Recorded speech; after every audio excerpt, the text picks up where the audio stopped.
కుమారుడు చిరంజీవి ఉత్తమారెడ్డి ఇచ్చి వివాహము జరుపుటకు భీమా పెద్దల సమక్షమందు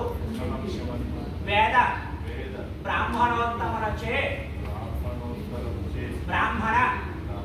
చే శుభముహూర్తము నిశ్చయించబడినది కావున ఏతతు శుభముహూర్తములకు వరుడితో సహా విచ్చేసి వివాహము జరిపించుకుని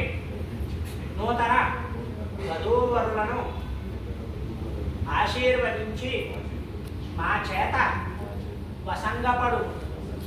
చందన కాంబూరాది సత్కారములు మా ఆతిథ్యము స్వీకరించి వివాహమును అంగరంగ వైభవంగా జరిపించుకుని మమ్మలను